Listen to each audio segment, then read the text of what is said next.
আসসালামু আলাইকুম রহমতুল্লাহ বরকাতু। 1 নম্বর সাদাবাজি চলবে না, 2 নম্বর মাদকের সাম্রাজ্য এই এলাকায় থাকবে না।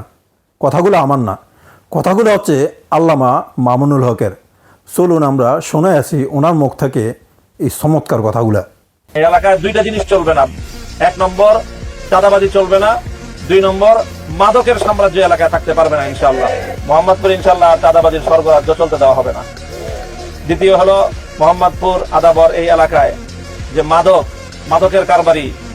মাদকের কারবারি করবেন, সাবধান হয়ে যান বলে দিতেছি। মাদক মাকে কাঁদায়, আমাদের মায়েদের কলিজার টুকরা সন্তানদেরকে ধ্বংস করে দেয়, জীবনটা ধ্বংস করে দেয় এই মাদক। যারা নিজেদের সামান্য কিছু টাকা পয়সা উপার্জন করার জন্য আমাদের সন্তানদেরকে ধ্বংস করেন, আপনাদের বিরুদ্ধে এলাকার মানুষকে নিয়ে আমরা গণপ্রতিরোধ গড়ে তুলবো ইনশাআল্লাহ। এই এলাকায় 2টা জিনিস চলবে না। 1 নম্বর চাঁদাবাজি চলবে না, 2 নম্বর মাদকের সাম্রাজ্য এলাকায় থাকতে পারবে না ইনশাআল্লাহ। আমি আমার শক্তি সামর্থ্য সবটুকু নিয়ে আল্লাহর রহমতের উপর ভরসা করে আমরা এটাকে কাজ করব।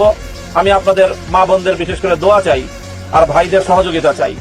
আপনারা ঘর থেকে আমার জন্য দোয়া করবেন যে আমি যে প্রতিশ্রুতি দিয়েছিলাম, এই এলাকার মানুষ বিপুল ভোটে আমাকে বিজয়ী করেছে, কিন্তু আমাদের সেই বিজয় ছিনিয়ে নেওয়া হয়েছে এই জন্য যাতে চাঁদাবাজি করা যায় আর মাদকের সাম্রাজ্য যেন বহাল রাখা যায়। এই জন্য আলহামদুলিল্লাহ আমার সাথে এলাকার মানুষ আছে, জনগণ আছে, আল্লাহর রহমত আছে।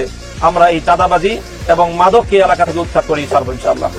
প্রশাসনের সহযোগিতা চাই এবং আমরা প্রশাসনকে সহযোগিতা করব। কথাগুলো তো শুনলেন, খুব চমৎকার কিছু কথা বলেছেন। আপনাদের কাছে কথাগুলো কেমন লাগলো দয়া করে জানাবেন, আর ভিডিওটা বেশি বেশি করে শেয়ার করে দেবেন যাতে সবাই জানতে পারে।